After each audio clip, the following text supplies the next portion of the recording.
Buenos días, bienvenidos a esta primera sesión del proyecto de difusión del programa educativo Ingeniería en Sistemas Computacionales. Le damos la bienvenida al ingeniero egresado de la carrera en Sistemas Computacionales de la Universidad de Guanajuato, autor y coautor de 4 artículos de investigación, actualmente estudiante de posgrado en la maestría de Administración de Tecnologías y profesor en el área de programación. Vamos a comenzar con las preguntas referentes a su formación como estudiante egresado de la carrera en Ingeniería en Sistemas Computacionales. Mi compañera Maite Quintana nos hará el favor de ir guiando esta entrevista.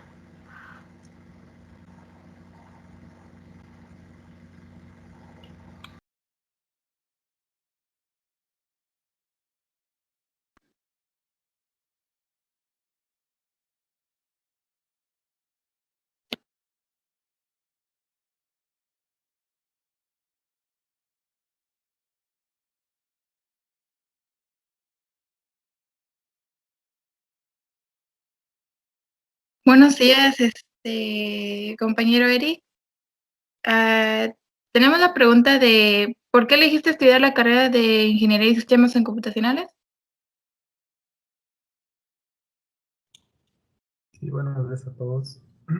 Bueno, inicialmente yo tengo un bachillerato, también soy técnico en programación, entonces me fui por ese rumbo. Sin embargo, inicialmente yo quería estudiar ingeniería civil.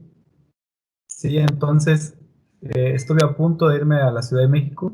Sin embargo, por cuestiones de la vida, me quedé aquí. Entonces dije, si ya sé hacer un poco de esto, pues ¿por qué no seguir? Entonces, la diferencia de la elección de carrera fue que en ingeniería civil yo tengo un tío que es ingeniero civil, entonces le va muy bien económicamente. Entonces, la primera impresión que a mí me dio al respecto fue el querer ganar mucho dinero. Sin embargo, me fui dando cuenta con el tiempo que no era exactamente lo que yo quería hacer. Entonces, posiblemente tendría más dinero, quién sabe, probablemente no.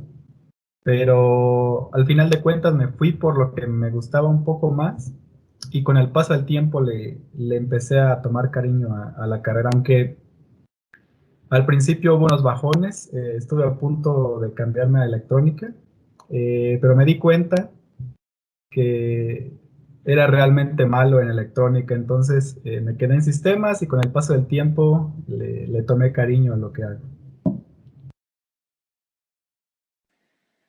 ¿Y ya contabas con conocimientos de programación antes de elegir la carrera?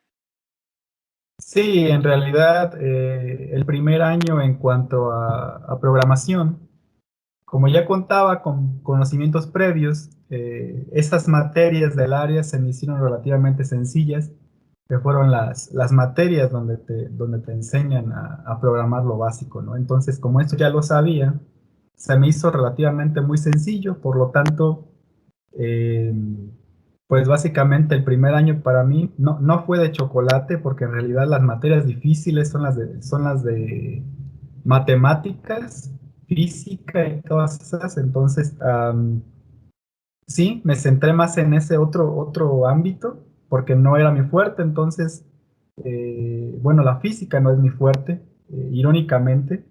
Entonces, sí, el primer año fue relativamente sencillo en cuanto a programación, pero fue muy complicado en cuanto a todo lo demás.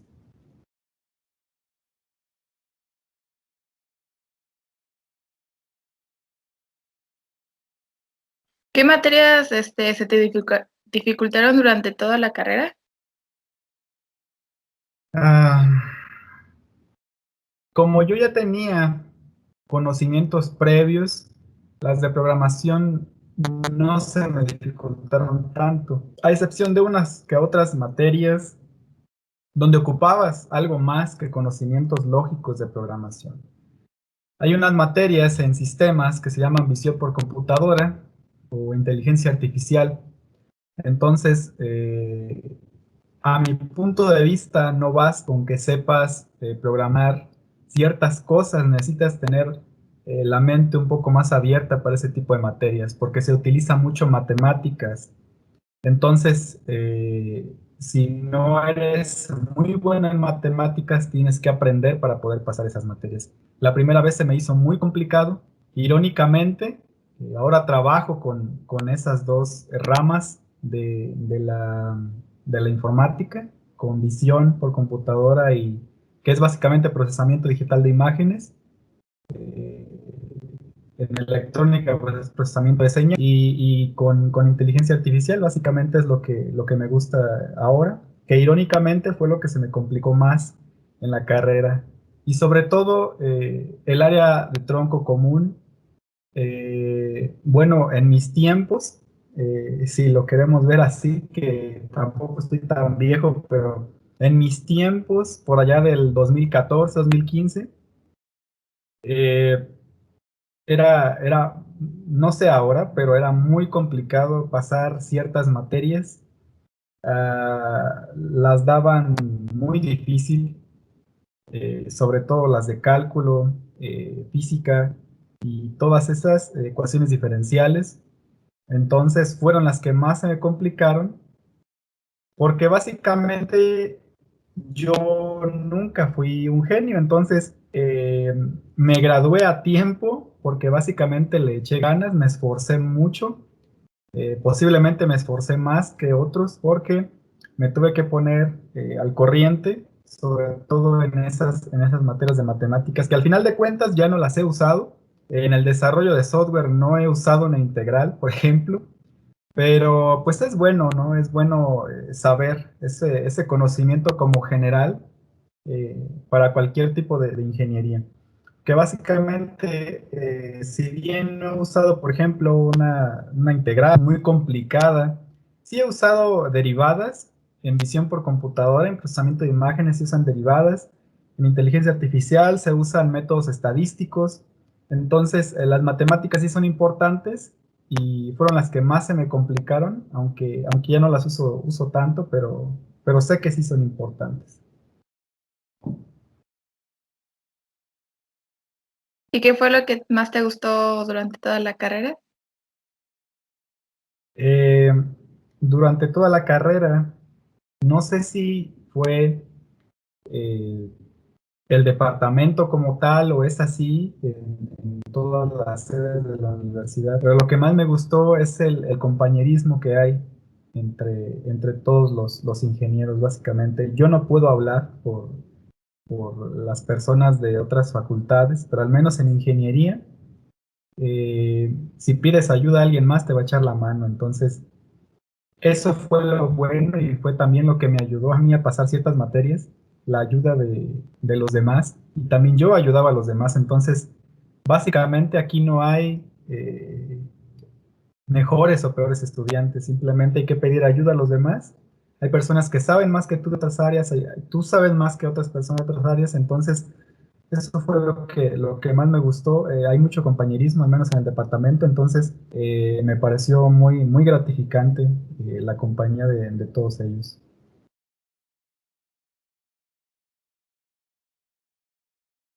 ¿Y nos podías platicar, por ahí mencionaste que hiciste, ah, como, no sé si sean congresos o talleres o Sí, esa actividad, ¿nos podías platicar un poquito?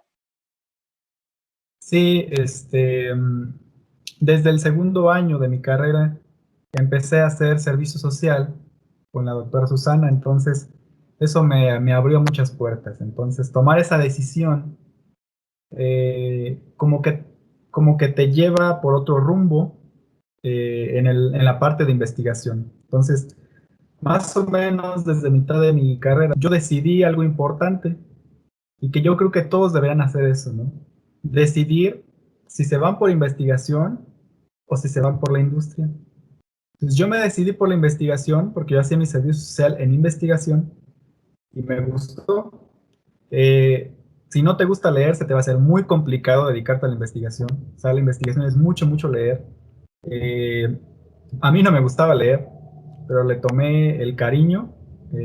por decirlo de alguna manera, y aprendí mucho inglés al estar leyendo artículos, básicamente. Entonces, a partir de que yo hago mi servicio social con la doctora Susana, empiezo a fomentar mi gusto por la investigación, siendo participante primero del primer y segundo simposio de desarrollo de software, no recuerdo, por allá del 2017, 2018, o antes, no recuerdo. Y también participé como organizador. Entonces, eso me abrió la mente, porque a partir de ahí empecé a publicar artículos de investigación. Mi primer artículo de investigación fue en conjunto con otro compañero. Fue sobre un mapa multitáctil, enfocándonos en la parte de diseño interactivo. Entonces, sí, he publicado por ahí 4 artículos en el área de tecnologías y otro artículo en el área de emprendedurismo, porque en la carrera, creo que en la carrera de ingeniería no nos enfocan mucho a esa parte de emprendedurismo, de innovación y cosas por el estilo. Entonces, ahora que estoy en la maestría, te enfocan un poco también a eso. Entonces, creo que es importante estar al margen del día en cuanto a conocimiento financiero, emprendedurismo, innovación, porque al final de cuentas el ingeniero tiene que ser creativo. Entonces, y siempre tener en cuenta que no lo sabemos todo y que necesitamos de otros para ciertas cosas, ¿no? Entonces, porque a veces está peleado por ahí para ciertas personas la ingeniería con la gestión, con otras licenciaturas. Entonces no es definitivo. Tú no lo sabes todo y necesitas de otras personas. Entonces, en esa parte de los congresos me abrió la mente, porque también participé en concursos de innovación y cosas por el estilo. Trabajé con compañeros de gestión, trabajé con compañeros de ley, entonces trabajé con mecánicos. Entonces, la perspectiva que tiene cada uno es muy diferente. También participé y organicé por ahí algún concurso de programación que ya no se ha hecho, desafortunadamente, y menos con la pandemia. Pero siempre me ha gustado enseñar. Es por eso que pedí algunas materias por ahí en la licenciatura, que estoy dando alguna. Eh, y sí, sigo trabajando en publicaciones. Ahorita tengo por ahí unos artículos que estoy sacando también.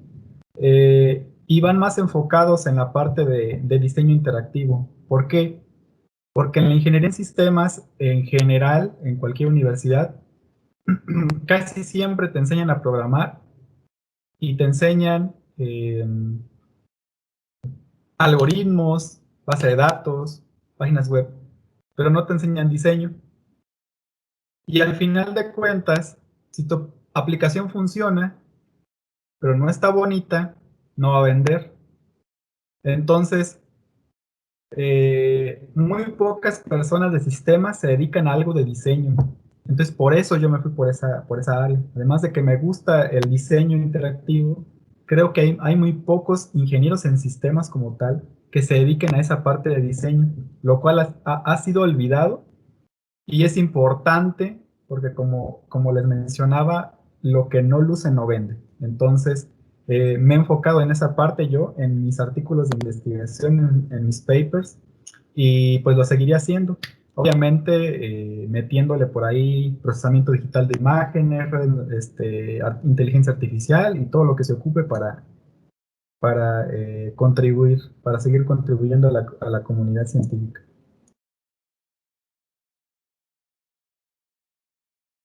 Entonces, el área que te especializaste fue en diseño. Sí, aunque también uno de mis fuertes o de lo que más me he dedicado yo es en la parte de algoritmos. Sí, en la parte de diseño no es tan fácil como parece. Ahora que estoy realizando sistemas de información que se supone que van a estar en funcionamiento, tú como desarrollador, no como programador, sino como desarrollador, tienes que ponerte en los zapatos del usuario. Entonces eso es muy complicado al principio. ¿Por qué? Porque tienes que hacer que sea fácil de usar, pero en ese punto tú te encuentras en qué tan fácil, ¿no? O sea, qué es fácil para ti, qué es fácil para un usuario que no usa mucho la computadora. Entonces, esa parte de diseño, la investigación de diseño es muy profunda porque no es tan fácil como parece. O sea, no es nada más agarrar, arrastrar un botón y ponerle, haz clic aquí para que haga esto, ¿no? Entonces, hay mucho detrás de eso. Hay algo que se llama aspectos cognitivos, que también tiene que ver con psicología, la psicología del color, por ejemplo.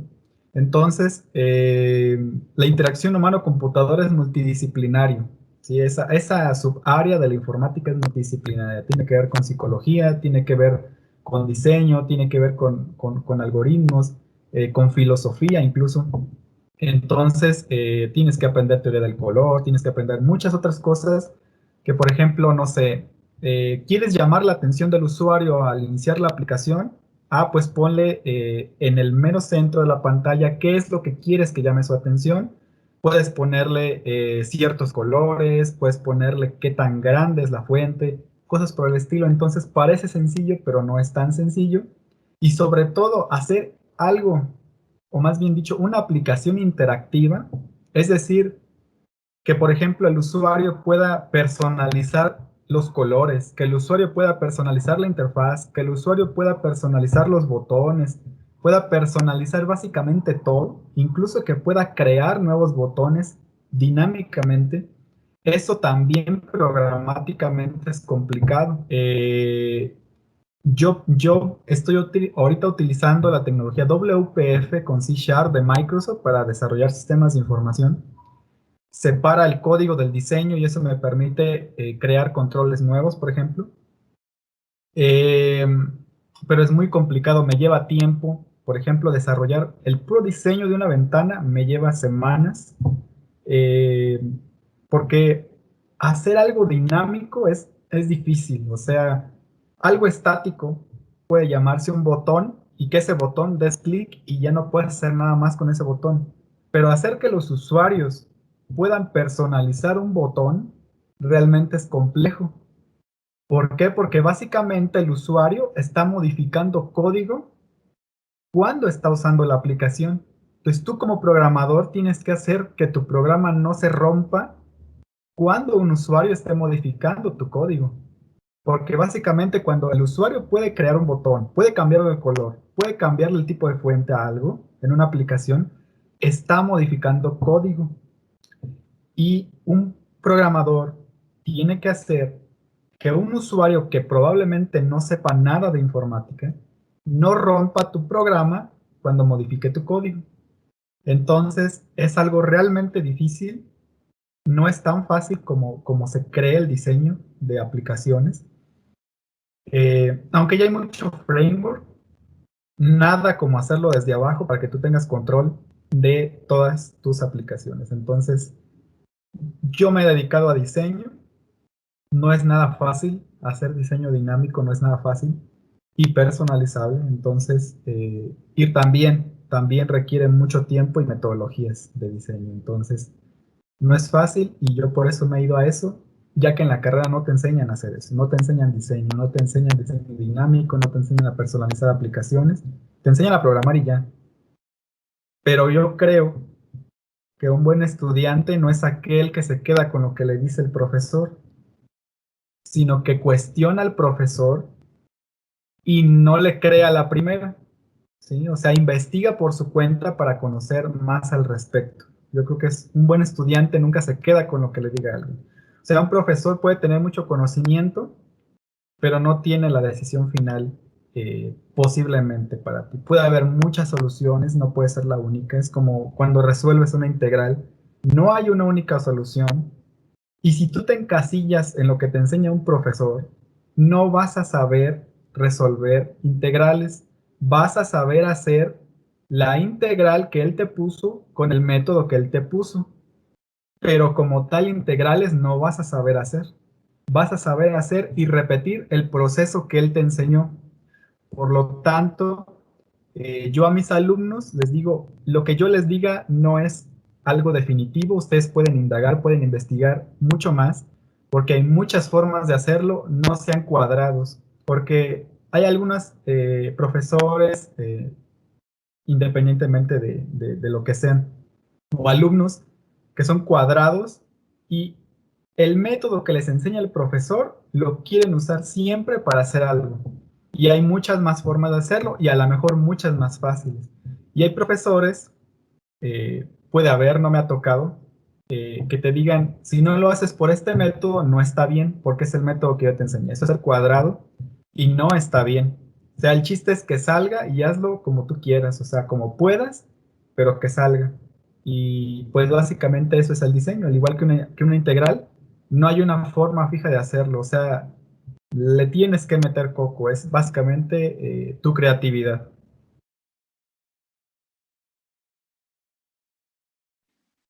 Aquí en el chat nos preguntan si nos puede platicar un poco de su experiencia en el concurso de creatividad.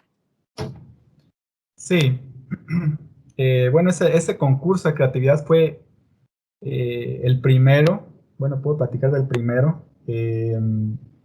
Realmente yo iba muy nervioso porque yo tenía que hablar, yo preparé mi speech, sin embargo, a pesar de eso, yo no sabía mucho de números, en esos tiempos yo no sabía o no tenía conocimiento de cosas financieras, por ejemplo, y eso es lo que te preguntan en un concurso de innovación, en un concurso de creatividad. O sea, sí, tú eres el ingeniero y tú lo hiciste, pero también tienes que saber qué cuesta, cuánto te cuesta hacerlo, en cuánto lo vas a vender, en cuánto tiempo y cosas por el estilo. Entonces, eso sí te lo enseñan en la ingeniería en sistemas, a calcular costos de proyectos de software, pero no es muy a fondo.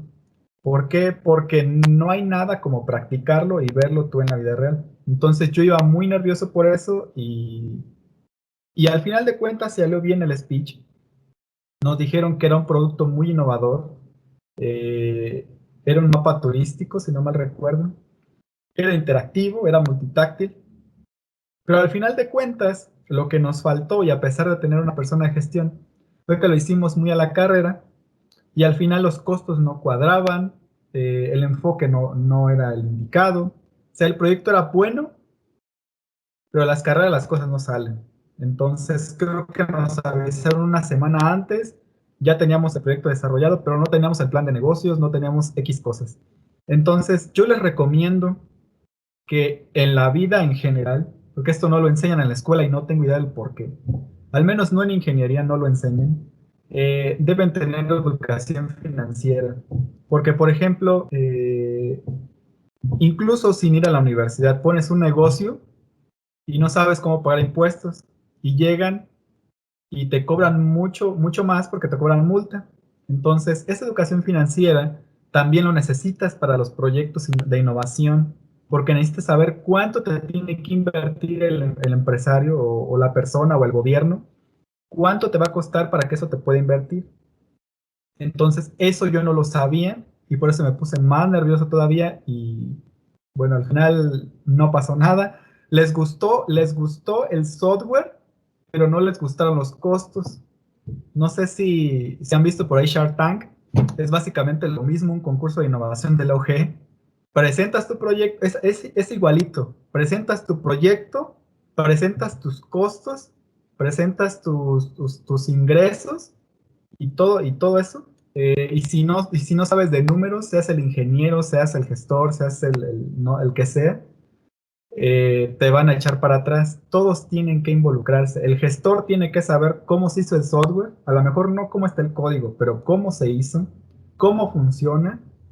Y el ingeniero tiene que saber cuánto le costó hacerlo, en cuánto tiempo lo va a recuperar y a quién se lo va a vender, porque si no sabes ni siquiera a quién se lo vas a vender o cuál es tu cliente, el proyecto va a fracasar. Entonces, puede ser el programa mejor hecho del mundo y si no lo sabes vender, no vas a hacer nada con él. Entonces, necesitamos educación financiera, necesitamos una materia de eso en la ingeniería. Lamentablemente no la tenemos.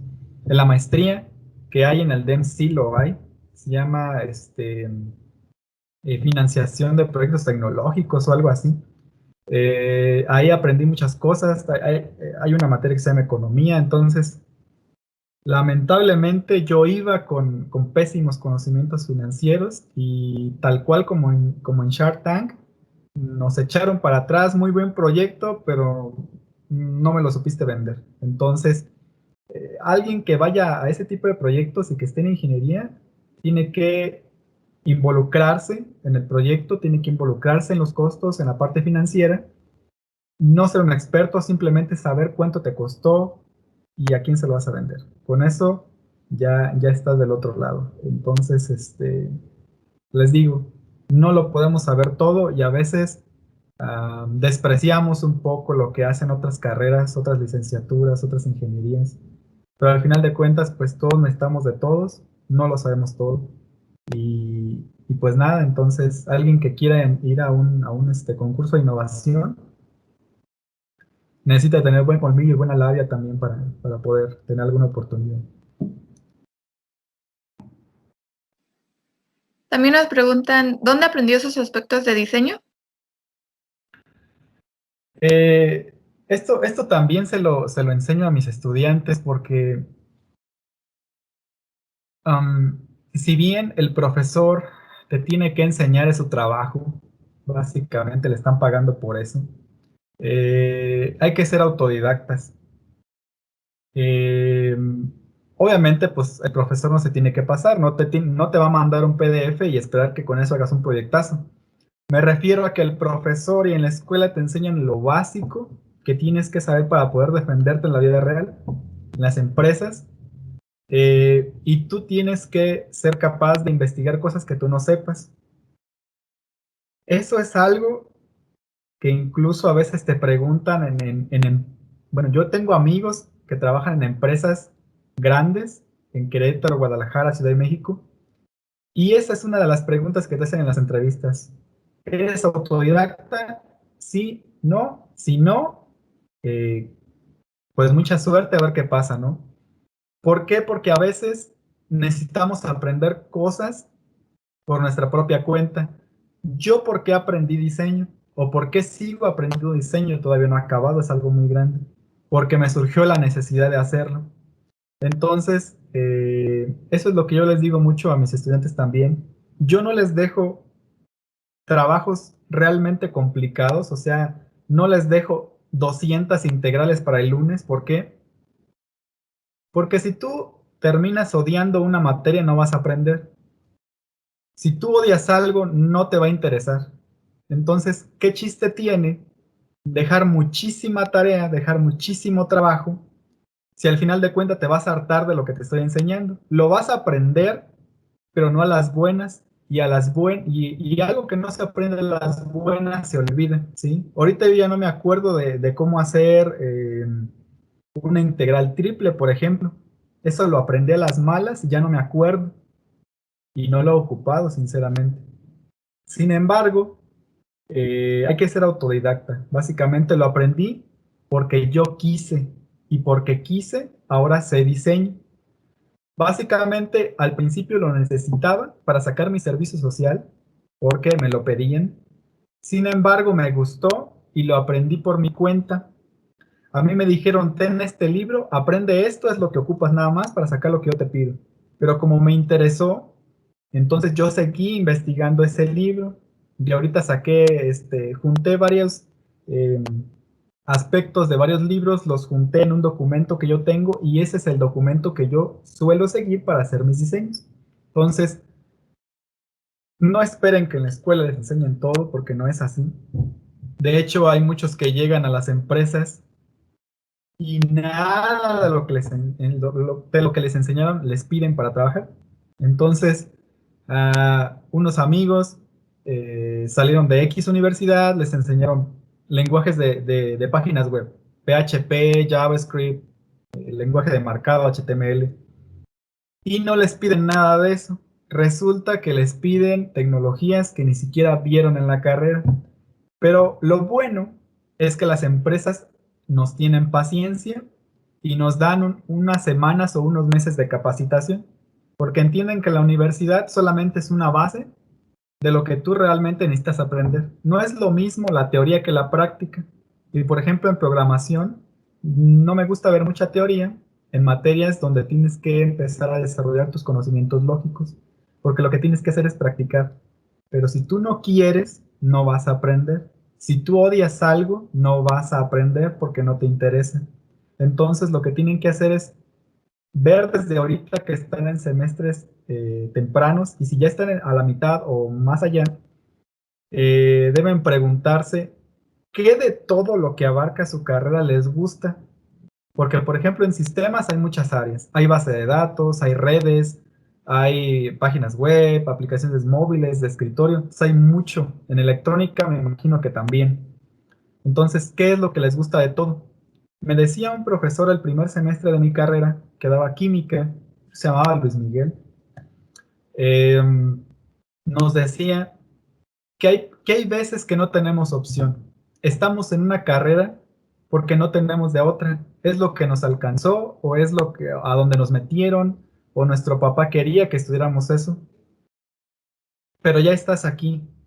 O sea, si ya estás aquí, intenta dar lo mejor de ti e intenta encontrar en todo eso que abarca tu carrera qué es lo que más te gusta. Cuando algo te gusta, lo vas a aprender por tu cuenta, ¿sí? Entonces, y de ahí vas a sacarlo autodidacta. Entonces, el diseño yo lo aprendí sin autodidacta porque yo encontré lo que me gustaba de mi carrera, porque, por ejemplo, soy ingeniero en sistemas, pero yo de redes no sé nada. Entonces, si me dan una materia de redes, no la tomen conmigo si la ven en el horario. Eh, no les voy a enseñar mucho, ¿sí? Entonces, eh, no somos buenos en todo, enfóquense en algo y sean autodidactas en ello. Si les gusta, lo van a aprender por su cuenta, no van a necesitar de un profesor, porque el profesor nada más les va a enseñar lo básico. No esperen que un profesor les resuelva todas sus ambiciones en la carrera.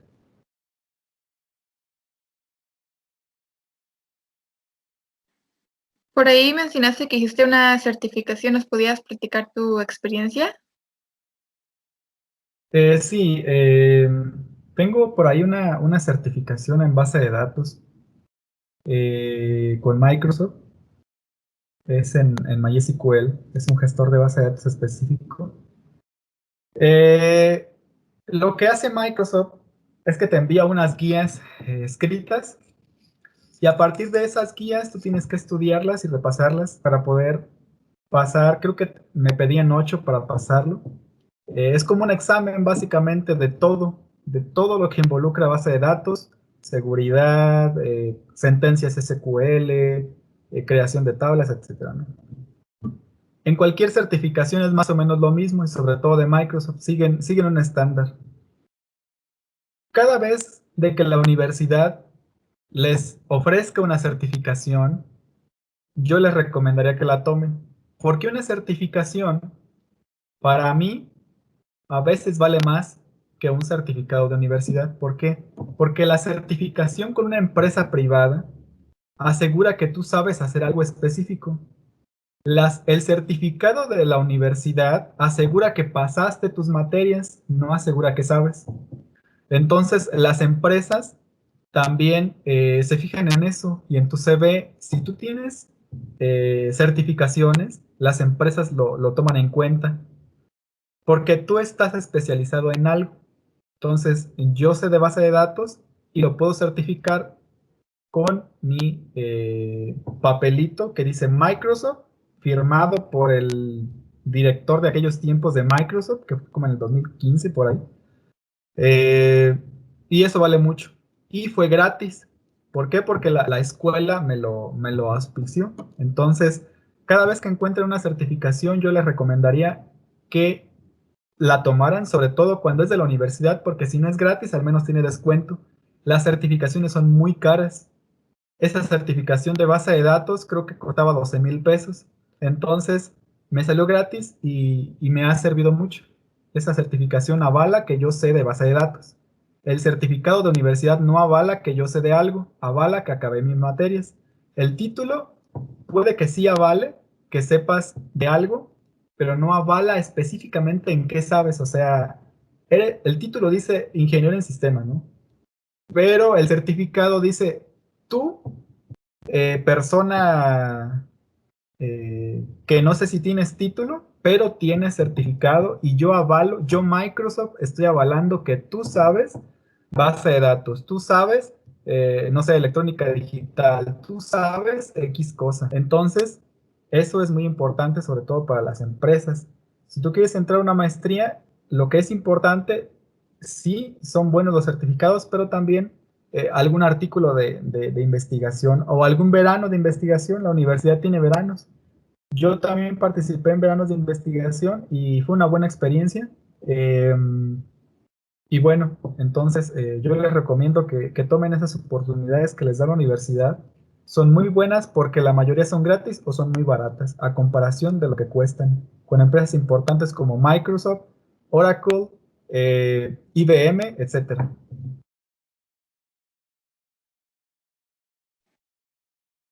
¿Y en qué realizaste tu verano de investigación? Ahí mencionaste que sí llegaste a hacer algunos. Sí, hice mi verano de investigación en el desarrollo de una aplicación móvil, era para Android.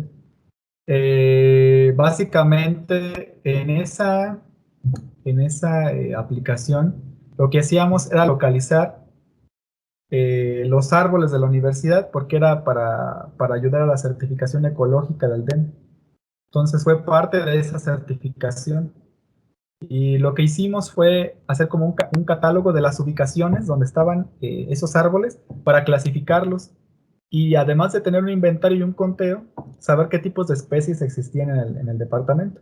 Entonces, eso ayudó, repito, para la certificación de aquel entonces ambiental del departamento y fue algo que yo no había hecho antes. Había hecho aplicaciones móviles pero eran muy sencillas. Esto involucraba un poco más de desarrollo y un poco más de diseño. Y en 2 meses que tenía de veranos, a veces se me hizo muy complicado. Entonces, es una buena experiencia. Aparte de que les dan beca, que eso es un extra, les dan un certificado. Yo se los recomiendo porque ese certificado es 50 horas de créditos en área complementaria o de creo que es emprendedurismo, no sé cómo se llaman esos créditos de ese tipo. Entonces son 50 horas, son 2 créditos completos, les sirve para actividades, hacer un verano de investigación, que a veces nos pasamos las actividades y al final estamos buscando créditos y los veranos te dan 2 créditos completos y en complementaria te piden 5 créditos de actividades. Entonces, aprendes, te dan beca, te dan créditos y va para el currículum. Entonces, porque eso también es experiencia laboral. Entonces, las prácticas, los veranos te pueden servir como experiencia, tanto laboral como académica. Entonces, es algo muy bueno que si tienen la oportunidad, les recomiendo que hagan. Ahora son virtuales, me imagino, pero aún existen. Creo que ya pasó la convocatoria de este año. Si no, les invito a que participen el año que entra. Es una buena experiencia y ojalá que el próximo año ya sea presencial y ya podamos vernos todos de nuevo.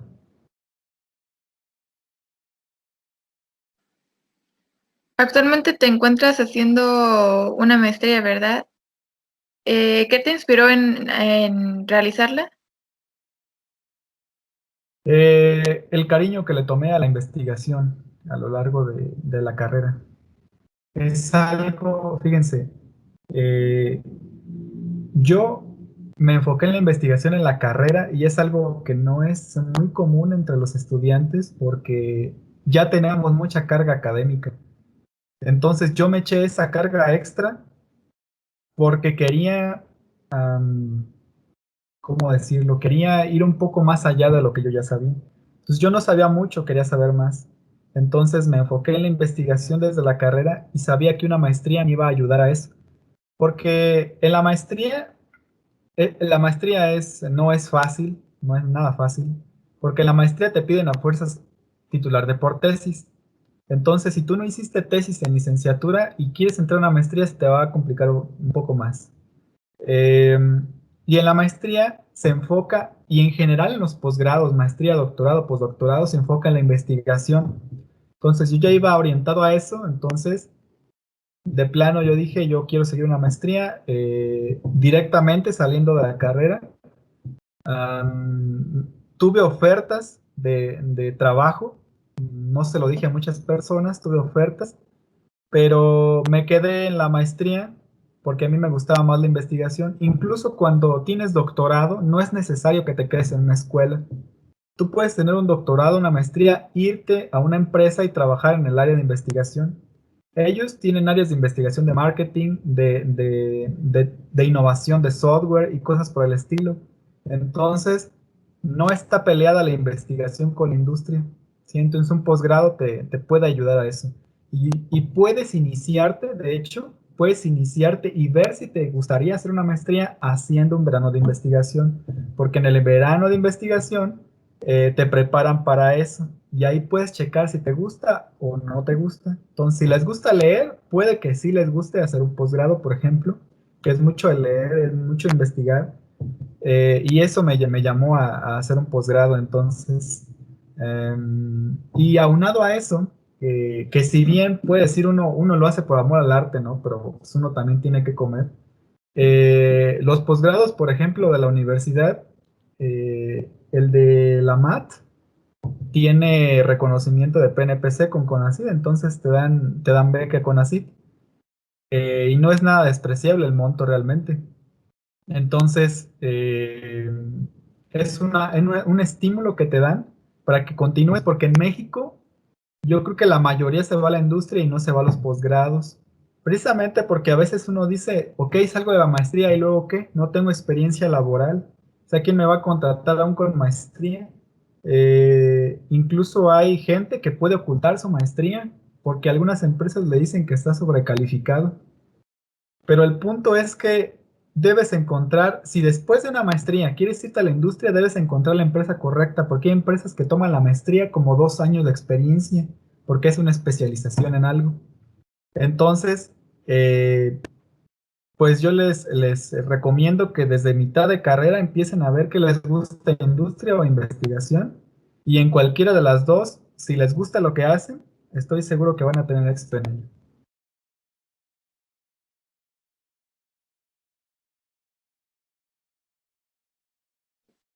Ok, ya para cerrar, ¿algún consejo para los estudiantes que se puedan involucrar más en proyectos, talleres o alguna recomendación? Sí, pues a veces en la carrera tenemos mucha carga académica y eso es algo que nos impide a veces involucrarnos en proyectos. A mí se me hace muy buena la labor que hacen grupos sociales, tanto del Estado como de la universidad, que involucran a la comunidad estudiantil a hacer ciertas actividades, ¿no? De promoción de algo. Yo nunca tuve la oportunidad de sumarme a uno de ellos en la licenciatura, básicamente porque ya tenía mis materias, tenía el servicio social, tenía mi investigación, sacaba artículos, entonces no tenía mucho tiempo, pero siempre se me hizo buena la labor que hacen en tratar de unirnos como estudiantes y como compañeros, porque al final de cuentas, como les comentaba, algo que tiene el DEN, que yo pude notar, es que tiene muy buen compañerismo. Si tú necesitas ayuda, la pides y te la dan. Entonces, yo les recomiendo que si un día ocupan ayuda, realmente la pidan. Eh, yo a mis alumnos los atiendo y los he atendido incluso a las 11 de la noche. 11, 12 de la noche, que es cuando ellos tienen tiempo de hacer sus tareas, porque uno como profesor también tiene que entender que tienen labores en su hogar, que tienen cosas que hacer, y, y uno tiene que ponerse en sus zapatos. O sea, yo doy mis clases como me hubiera gustado que me las hubieran dado a mí, y me hubiera gustado que me hubieran prestado esa atención que en algunas veces no tuve, porque los profesores tienen mucha carga también y es entendible, pero necesitamos entender a los alumnos. Yo no los obligo a entrar, por ejemplo, a mis clases. Si tienen fallas de internet, yo les hago el examen después y cosas por el estilo. porque me pongo en sus zapatos, porque yo acabo de salir de la ingeniería hace poco, hace como un año y medio, y me hubiera gustado que hubieran sido así. Entonces, obviamente si ya estoy dormido, pues ya ni cómo contestarles, ¿no? Pero si estoy en la disponibilidad, yo los ayudo. Entonces yo les recomiendo, ahora en clases virtuales, que es más difícil la comunicación con los profesores, que si ven que el profesor es abierto a poder ayudarlos, pues piden ayuda. Y si no tiene tanto tiempo, piden ayuda a sus compañeros. Y si no conocen a muchas personas, pues dense a la tarea de tratar de conocer a alguien. O sea, hay que pedir ayuda al final de cuentas. Si no sabemos, necesitamos de los demás. Entonces, nosotros podemos aportarles algo, ellos nos pueden aportar algo a nosotros. Y, y pues básicamente yo también no solo le recomiendo a los alumnos, también le recomiendo a los profesores, si alguno por ahí nos está escuchando, hay que ser empáticos con los alumnos y los alumnos también hay que ser empáticos con los profesores. Cuando alguien no pueda por fallas de conexión, porque me ha pasado, se me ha ido el internet, comprender al profesor y comprender a los estudiantes. eh, a mí no me gusta dejar tarea en vacaciones, por ejemplo, pues lo siento mucho si algún profesor deja tarea, pero yo no voy a dejar tarea en vacaciones Semana Santa, porque son vacaciones, o sea, hay que relajarnos un poco, ¿no? Tenemos mucha carga académica el resto del semestre, podemos sobrevivir sin tarea. Entonces, hay que ser empáticos los unos con los otros, hay que apoyarnos, profesores y alumnos, y en esta pandemia pues no nos queda más que echarnos la mano. O sea, si alguien no tiene internet, yo no solo doy clases en vivo, doy clases en vivo, pero también dejo grabación, también dejo videos de YouTube y dejo documentación. Entonces, ahora sí que el que no aprenda es porque no quiere, ¿no? Entonces, ese es mi consejo, hay que ser empático, profesores y alumnos y echarle ganas, porque ojalá que el próximo año ya estemos de nuevo en presencial y si alguien ya sale este año, pues que le eche ganas. Cualquier cosa o cualquier duda, me puede contactar, por ahí está mi correo. Yo estoy abierto a apoyar a cualquier persona que lo vea conveniente, si ocupan saber algo de programación, de diseño, de páginas web, etcétera. Eh, Estoy en la disposición y pues ojalá que cerremos bien este ciclo y ojalá que a alguno de las personas que tenga la oportunidad de escuchar esta charla, yo le pueda dar clases alguna vez para contribuir un poco a su conocimiento. Y digo un poco porque es imposible enseñar tanto. Cuando te pones del lado de un profesor, comprendes que siempre fue difícil. No, los alumnos no aprenden igual. Juanito no aprende igual que María. Entonces, por eso trato de abarcar todos los métodos posibles de enseñanza que yo sé. No soy profesor, soy ingeniero.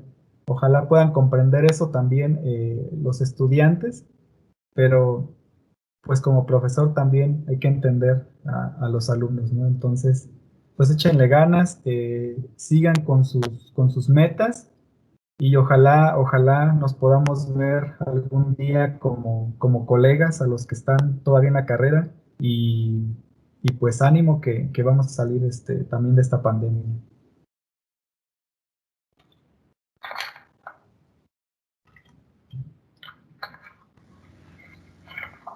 Bueno, para cerrar con la sesión de hoy, le damos las gracias al ingeniero Eric por habernos permitido llevar a cabo esta primera entrevista, por habernos compartido su experiencia en la relación de la carrera en Ingeniería en Sistemas Computacionales.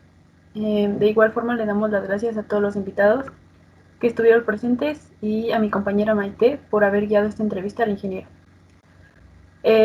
Como aviso, quedan invitados para la siguiente sesión, que será el día de hoy, a las 2 de la tarde, en donde estará como invitado el doctor Carlos Rodríguez Oñate. Y pues nada, muchas gracias.